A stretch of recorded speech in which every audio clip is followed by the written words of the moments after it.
అధికారాన్ని అడ్డం పెట్టుకుని అన్ని దారుల్లో సంపాదించేందుకు కూటమి ఎమ్మెల్యేలు అన్నింటికీ తెగిస్తున్నారు. తాజా గ్రేటర్ విశాఖ మున్సిపల్ కార్పొరేషన్ స్థాయి సంఘం ఎన్నికల్లో పోటీ చేసేవారి నుంచి వసూళ్లు మొదలుపెట్టారు. వారు ఎన్నికల్లో పోటీ చేసేవారు ఒక్కొక్కరు 20 లక్షలు ఇవ్వాలని రేట్ ఫిక్స్ చేశారు. ఎమ్మెల్యేలు 10 స్థానాలకు గాను 2 కోట్లు ఇవ్వాలని డిమాండ్ చేస్తున్నారట.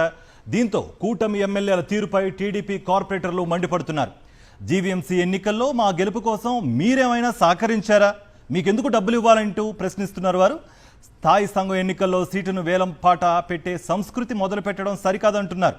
అంతేకాదు గతంలో వైఎస్ఆర్సీపీ ప్రభుత్వ హయాంలో పారదర్శకంగా ఎన్నికలు జరిగిన విషయాన్ని కూడా వారు గుర్తు చేసుకుంటున్నారు. రైట్, ఇదే అంశానికి సంబంధించి మరింత సమాచారం మా ప్రతినిధి నాయుడు అందిస్తారు. నాయుడు, ఏం జరుగుతోంది అక్కడ అసలు?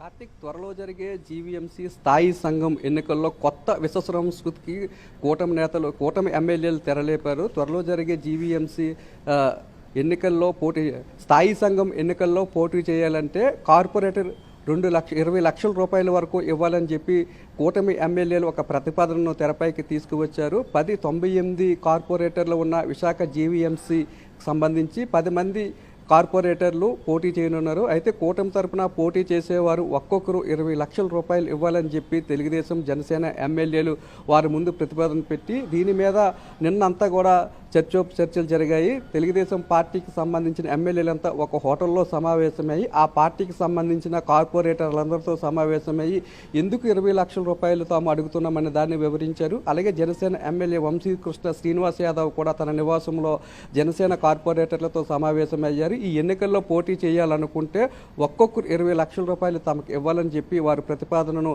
కార్పొరేటర్ల ముందు ఉంచడం అయితే జరిగింది. ఇలా మీరు 20 లక్షల రూపాయలు తమకు ఇచ్చినట్లయితే స్థాయి సంఘము ఎన్నికల్లో మిమ్మల్ని గెలిపించడంతో పాటు మీకు కమిషన్లు 10 నుంచి 20% వరకు కూడా ఇప్పిస్తామని చెప్పి వారికి చెప్పడం జరిగింది. అయితే ఈ ప్రతిపాదనను కార్పొరేటర్లందరూ కూడా 2 పార్టీల కార్పొరేటర్లు కూడా తీవ్రంగా వ్యతిరేకించారు. గతంలో ఏ పార్టీ అధికారంలో ఉన్నా ఇలాగా స్థాయి సంఘం ఎన్నికల్లో పోటీ చేసే వారి నుంచి డబ్బులు అడిగే సంస్కృతి ఎప్పుడూ లేదని, కొత్త సంస్కృతిని మీరు ప్రవేశపెడుతున్నారని, దీన్ని తాము తీవ్రంగా వ్యతిరేకిస్తున్నామని, ఈ ఎన్నికల్లో పోటీ చేసేందుకు తామైతే సిద్ధమే తప్ప కానీ డబ్బులు ఇచ్చే పరిస్థితి కూడా లేదని చెప్పి వారు కరాఖండిగా చెప్పడంతో నిన్న సమావేశం అర్ధాంతరంగా ముగిసింది. మళ్ళీ ఈరోజు ఇదే అంశం మీద మరొకసారి తెలుగుదేశం పార్టీ జనసేన కార్పొరేటర్లతో 2 పార్టీలకు సంబంధించిన ఎమ్మెల్యేలంతా కూడా సమావేశం కానున్నారు. గతంలో ఏ పార్టీ అధికారంలో ఉన్నప్పటికీ కూడా కార్పొరేటర్ల నుండి డబ్బులు వసూలు చేయలేదు.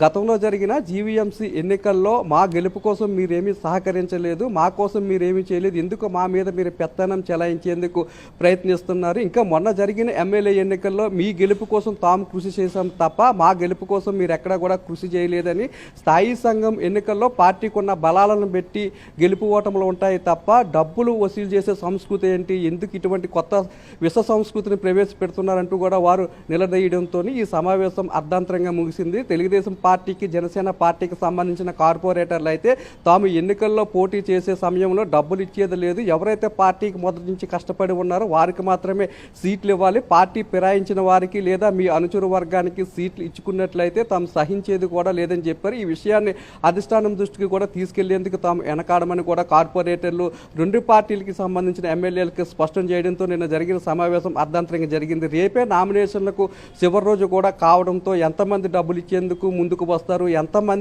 ఎంతమంది నామినేషన్లు వేయడానికి సిద్ధపడతారు, వీరిలో పార్టీ కోసం కష్టపడిన వారికి ఎంతమందికి సీట్లు ఇస్తారనే చర్చ అయితే కూటమికి సంబంధించిన నాయకుల్లో చర్చ అయితే జరుగుతుంది. Karthik, right Naidu, thank you for the update.